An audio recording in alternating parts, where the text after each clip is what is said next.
사랑하는 성도 여러분, 오늘도 하나님께서 우리에게 소중한 하루를 허락하여 주시고 또 큐티로 나아가게 하심을 감사합니다. 우리 기도하고 말씀 나누겠습니다. 하나님 아버지 감사합니다. 우리 사랑하는 성도님들, 오늘도 하나님 말씀하여 주시고 그 말씀 붙들고 승리하며 나아갈 수 있도록 인도하여 주옵소서. 특별히 어떤 상황 가운데서도 하나님의 복음의 말씀을 담대히 선포할 수 있는 믿음을 우리에게 허락하여 주시고 또한 우리의 믿음을 삶으로 나타내며 또한 오늘 하루도 하나님께 온전히 드리며 나아갈 수 있게 인도하여 주시옵소서. 감사하며 예수님의 이름으로 기도합니다. 아멘.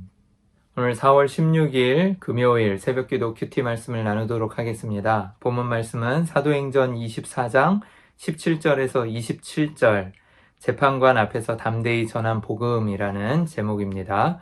우리 다 같이 말씀을 영상으로 봉독하도록 하겠습니다.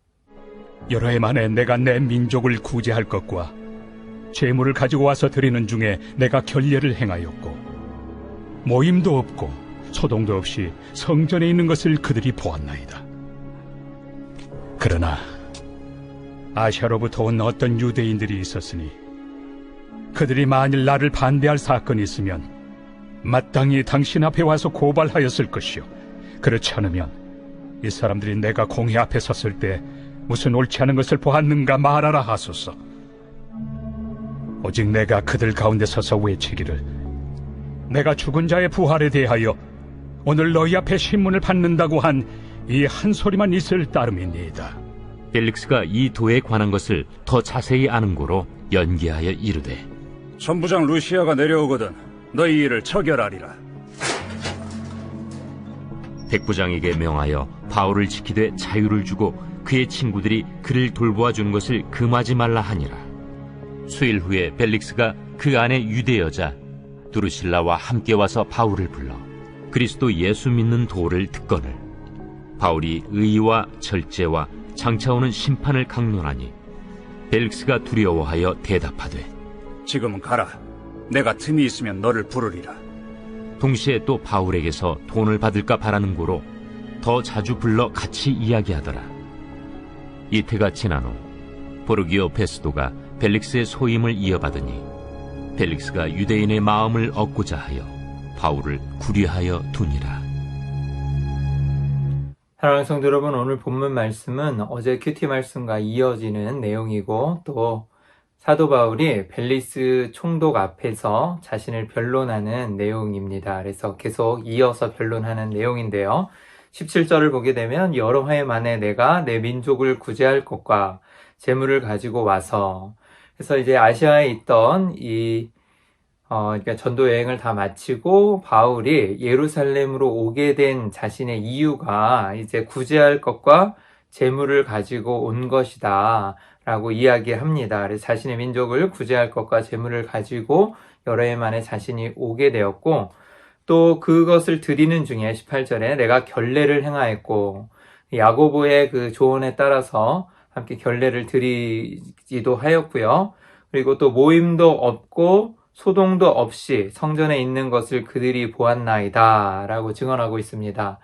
실질적으로 바울은 오순절이 되기 전에 예루살렘에 당도하고자 일정을 좀 급하게 해서 이곳으로 당도한 그런 일도 있었고요. 또 이곳에 와서 이제 복음을 전하거나 하였을 때 그냥 자신은 결례를 행하였고 또 모임도 없고 소동도 없이 성전에서 있는 것들을 그들이 보았다라고 증언하고 있습니다. 그러나 아시아로부터 온 어떤 유대인들이 있었으니 라고 해서 이제 자신이 아시아에서 복음의 말씀을 전한 것을 안 그 사람들이 시기함으로 있어서 거기서 소요를 일으키고 소동하면서 바울을 고발하고 잡아 죽이고자 했던 것이죠.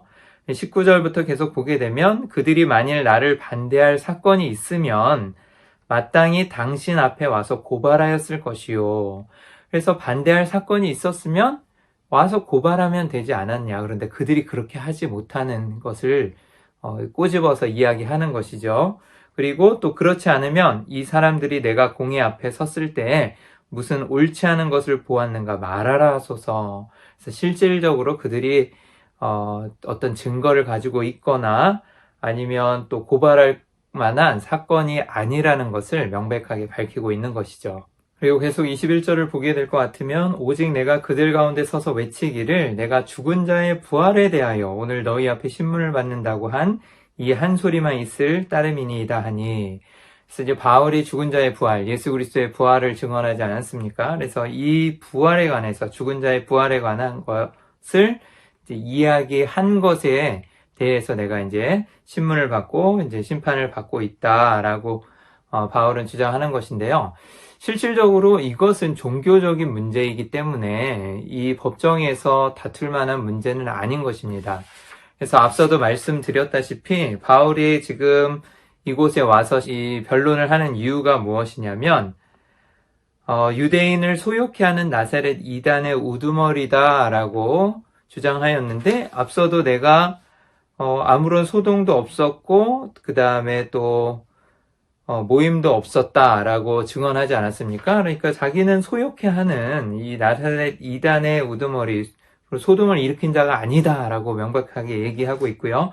그리고 또 성전 모독을 한, 성전을 더럽힌 자라고 이야기하는데 그것에 관한 증거들을 다 제시하지 못하고 있을 뿐더러 또 이 소동을 소요하는 것, 소동을 일으키는 건 정치적인 문제로 몰아가려고 하는 것이었는데, 또 이 성전을 더럽히는 신성모독, 성전을 모독한 죄는요, 종교적인 성향의 것입니다. 그러니까 로마 법정에서 다루거나 아니면 치리해서 바울에게 뭐 구금을 하거나 아니면 어떤 판결을 내리기 힘든 문제예요. 그리고 또 부활에 대한 문제도 그런 것입니다. 그래서 바울은 이것을 잘 알고 있었던 것 같고, 또 종교적인 문제로서 이런 자신이 부활을 이야기하는 것으로 인하여서 문제를 삼는 것이다 라고 명백하게 이야기하는 것이죠.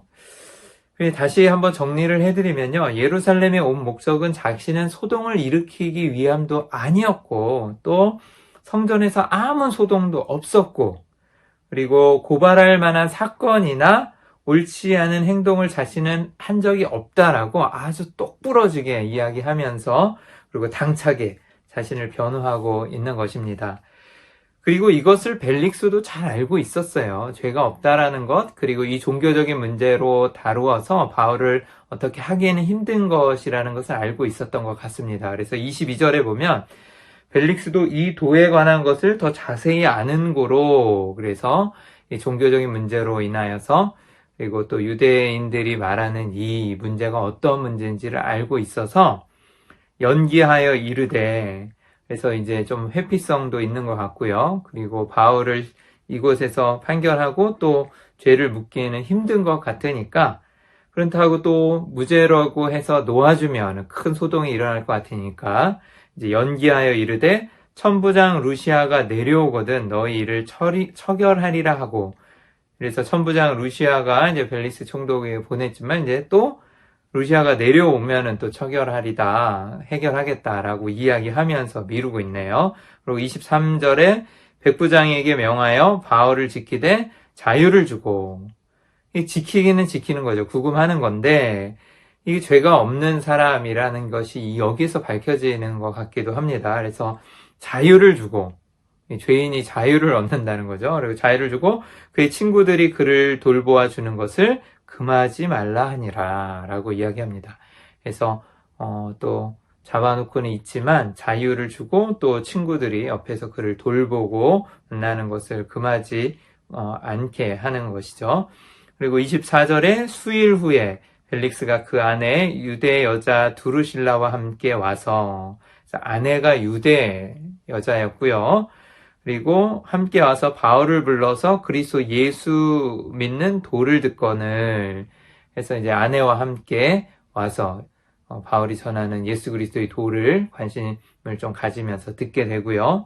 25절에 바울이 의와 절제와 장차 오는 심판을 강론하니 벨릭스가 두려워하여 대답하되 지금은 가라. 내가 틈이 있으면 너를 부르리라 하고, 이 복음의 말씀을 듣고 또 바울의 이 전하는 강력한 복음을 듣고 나서 이 벨릭스가 두려워하면서 떨게 됩니다. 그래서 여기서 내용을 좀 깊이 있게 살펴보면 의와 절제와 장차 오는 심판을 강론했다라고 이야기하는데요. 오늘 큐티집에 따르자면 의와라고 나와 있는 것은 벨릭스의 불의한 통치에 대한 지적이었고 라고 나와 있고요. 또 절제라는 것은 벨릭스와 두루실라의 적절치 않은 결혼에 대한 지적이었으며 라고 나와 있네요. 그리고 심판은 장차 올 미래에 대한 것이었다라고 나와 있습니다. 그래서 이제 하나님의 심판이 있을 것이고 또 장차 올 미래에 대해서 강론을 한 것이죠. 그러니까 그것을 다 듣고 나서 자신의 죄를 지적하고 또 자신의 잘못들 그리고 장차 올 심판과 이런 것들을 이야기하니까 두려워해서 대답하는 거죠. 지금은 가라. 내가 틈이 있으면 너를 다시 부르겠다라고 두려워하는 마음이 들었던 것이죠. 이런 복음의 말씀을 들었으면 이제 어떻게 해야 할 거라고 물으면서 그 죄를 회개하고 그리스도를 받아들이고 믿음으로 이제 고백하면서 나아갔어야 하는데 안타깝게도 벨릭스 총독은 그렇지 못했던 것이죠. 바울은 자신의 생사를 결정할 수 있는 이 권력자 앞에서 벨릭스 총독 앞에서 오히려 좋은 말을 하거나 혹은 뭐 두 사람의 좋은 관계를 통해서 석방을 꾀하거나 이러한 것들을 하지 않았고 오히려 이러한 생사를 결정지을 수 있는 권력자 앞에서 진리를 선포하였다는 것입니다. 이러한 것이 정말 쉽지 않은 일이고 정말 하나님 앞에서 이렇게 담대히 복음을 전하고 사람보다 하나님을 더 두려워하고 또 하나님의 그 진리의 말씀을 선포하는 사명감과 정말 그런 뜨거운 열정이 있지 않고는 행하기 힘든 어려운 행동이었을 것 같습니다. 사랑하는 성도 여러분, 우리도 복음을 전하는 계기가 있을 때 두려워하지 말고 담대히 어떠한 상황이든지 간에 정말 하나님의 복음의 말씀을 담대히 선포하기를 희망해보고 또 어떠한 상황 가운데서 그 상황에 사로잡혀서 하나님의 뜻을 꺾거나 우리의 의지를 꺾는 것이 아니라 하나님의 일들을 이루어 드릴 수 있도록 그리고 하나님의 진리의 말씀을 담대히 선포할 수 있도록 우리 함께 기도하며 또한 하나님께 간구하며 나아갔으면 합니다. 그리고 계속해서 26절을 보면 동시에 또 바울에게서 돈을 받을까 바라는 거로 더 자주 불러 같이 이야기하더라. 그래서 이 벨릭스 총독은 또 돈을 바라면서 바울을 또 자주 불러서 혹시나 좀 돈을 좀 받을까 해서 불러서 함께 이야기를 하였고 또 27절에 이태가 지난 후에 와 이제 2년이라는 시간이 지났네요. 그래서 보르기오 베스도가 벨릭스의 소임을 이어받으니 벨릭스가 유대인의 마음을 얻고자 하여 바울을 구류하여 두니라. 그래서 이제 벨릭스에서 베스도라는 이 보르기오 베스도라는 이 총독으로 바뀌게 되는데요. 이제 벨릭스 후임으로 온 총독이죠. 2년이나 벌써 잡혀 있었던 것입니다. 그리고 또 그러면 이제 무죄라는 것을 알면 풀어주거나 아니면 뭐 석방해 줄 수도 있는데 그렇지도 않고 다음 후임으로 넘겼는데 또 이 사람이 와서도 이 베스도도 유대인의 마음을 얻고자 하여서 정치적인 거죠. 그래서 바울을 구류하여 두니라 계속 잡아둔 거죠. 그래서 또 바울을 놓아주거나 하면 또 유대인들의 폭동이나 소동이 일어날 것 같으니까 이제 자신이 정치적으로 문제되지 않기 위해서 또 바울을 계속 잡아두는 장면인 것입니다. 사랑하는 성도 여러분, 오늘 말씀을 통해서 우리가 좀 살펴볼 것이 무엇이 있을까요? 좀 적용해보거나 깨달을 내용들을 한번 나눠봤으면 하는데요. 첫 번째로 저는 선을 행하고 받는 고난은 이 성도들이 선을 행하고 받는 고난은 하나님 앞에서 영광이요 아름다운 일이다 라고 이야기하고 싶습니다. 바울은 참 억울했을 것 같아요. 그죠? 하나님을 위하여 나아가는 그 길, 그리고 복음을 전하는 그 길이 평탄하지 않았고 또 모함을 당하고 자신이 하지도 않은 일들을 그렇게 주장하면서 거짓 주장으로 인하여서 갇히게 되고 이제 신문을 받고 또 재판을 받게 되는데요. 그러한 상황 가운데서도 바울은 낙심하지 않고 정말 하나님 앞에서 승리하며 나아가는 이 모습들을 보고 또 자신을 잘 변호하고 또 하나님의 섭리 가운데 잘 나아가는 모습들을 보게 됩니다. 사랑하는 성도 여러분, 우리도 억울한 좀 고난을 당하게 되고 또 하나님의 그 뜻 가운데 나아가지만 선을 행함으로 인하여서 받는 고난이 있을 수도 있는데 그러할 때에도 정말 하나님께서 우리와 함께하여 주시고 또 승리케 하시고 동행하여 주신다는 걸 잊지 말고 하나님을 전적으로 신뢰하면서 나아가시기를 바랍니다. 그것은 하나님께 영광이요 또한 우리의 삶이 하나님 앞에서 더욱 아름답게 빛나는 일일 것입니다. 그리고 두 번째로 성도의 바르고 정직한 말에는 힘이 있고 또 하나님의 영광을 나타낸다라고 말씀드리고 싶습니다. 바울이 이 유대인들이 변호사 더둘로를 통해서 계속해서 고소하고 또한 거짓 증거들로 통하여서 이 바울을 고소하고 싶었지만 바울은 그러한 행동을 한 적이 없기 때문에 정직하게 자신의 그 행동들 그리고 행함을 진실되게 이야기할 수 있었던 것이죠. 그리고 정말 정직한 그 모습들로 인하여서 자신이 행했던 모든 것들을 낱낱이 이야기하면서 잘못한 것이 있으면 공의 앞에 나와서 한번 이야기해봐라 라고 이야기할 수 있을 정도로 자신의 행동이 굉장히 정직하고 당당한 일이었음을 밝히고 있는 것이죠. 그래서 성도의 바르고 정직한 말에는 힘이 있습니다, 여러분. 항상 하나님 앞에서 호람되어의 삶을 사시고 더 정직하게 행하시기를 바랍니다. 그리고 하나님의 영광을 우리의 행실로 또 믿음으로 나타내었으면 합니다. 마지막으로 세 번째는 하나님의 말씀을 들었을 때 믿음으로 반응하고 순종했으면 합니다.